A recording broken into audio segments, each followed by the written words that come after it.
ध्यान से सुनिए, अपनी ही दुख क्यों देते हैं।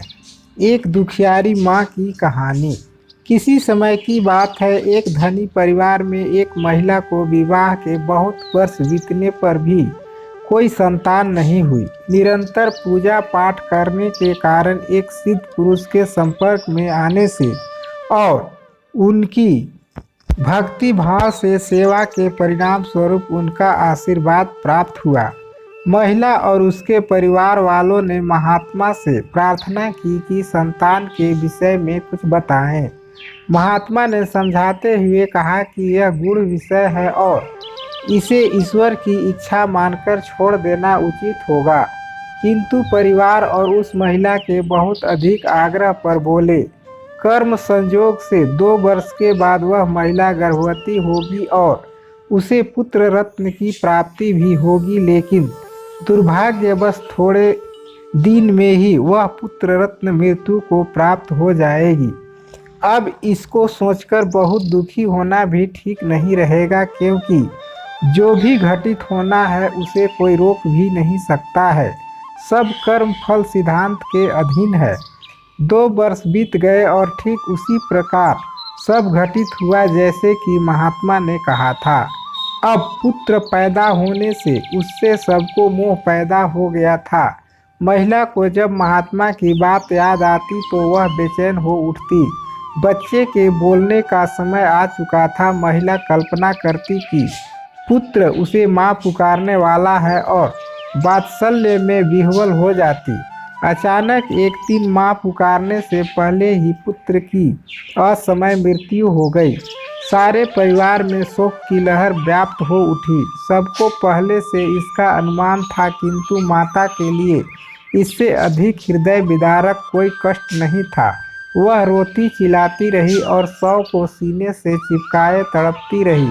वह शव को लेकर महात्मा जी की शरण जा पहुंची। वह महात्मा के चरणों में सिर रखकर रोती हुई कहने लगी कि मुझे मेरा बच्चा बस एक बार जीवित करके दे दीजिए महाराज।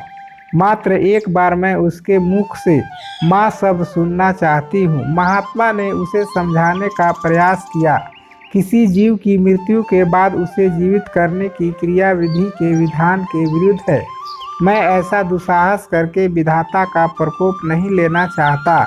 बस एक माता के दुख को देखकर एक बार उस जीव का आह्वान अवश्य कर सकता हूँ और तुम उससे जो भी पूछना चाहो पूछ सकती हो। इतना कहकर महात्मा ने उसी जीवात्मा का आह्वान किया। महात्मा का संकेत पाकर उस महिला ने आत्मा से कहा, तुम मुझे क्यों छोड़कर चले गए पुत्र? मैं तुमसे सिर्फ एक बार माँ शब्द सुनना चाहती हूँ। तब उस आत्मा ने जवाब दिया, कौन माँ? कैसी और किसकी माँ? मैं तो तुमसे कर्मों का हिसाब किताब करने आया था। स्त्री ने चकित होकर पूछा, कैसा हिसाब पुत्र? आत्मा ने निर्विकार और निर्लिप्त भाव से बताया, पिछले जन्म में तुम मेरी सौतन बनकर मेरे जीवन में आई थी। तुम मेरे पति को बहकाकर अपने रूप जाल में फंसाकर ले गई थी।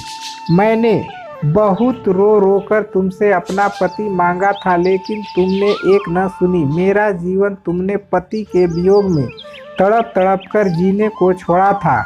तब मैं रो रही थी और आज तुम रो रही हो। बस मेरा तुम्हारे साथ जो कर्मों का हिसाब था वह मैंने पूरा कर लिया और जीवन भर तुम्हें भी पुत्र वियोग में अब जीने के लिए छोड़कर चला गया हूँ। इतना कहकर आत्मा गायब हो गई। महिला पुनः रोने लगी। उसको गहरा भावनात्मक झटका लगा। महात्मा ने पुनः उसे समझाया, देखो मैंने कहा था ना कि ये सब रिश्तेदार माँ पिता भाई बहन सब कर्मों के कारण जुड़े हैं। हम सब कर्मों का हिसाब करने आए हैं, इसलिए बस आगे अच्छे कर्म करो ताकि बाद में भुगतना न पड़े। दुखी स्त्री की समझ में बात आ गई और वह अपने घर लौट गई। इसलिए हमारे श्रेष्ठ जन बताते आए हैं कि हमेशा अच्छे कर्म करने चाहिए। ऐसे ही प्रेरणादायक कहानियाँ प्रतिदिन सुनने के लिए इस चैनल को सब्सक्राइब करें। धन्यवाद।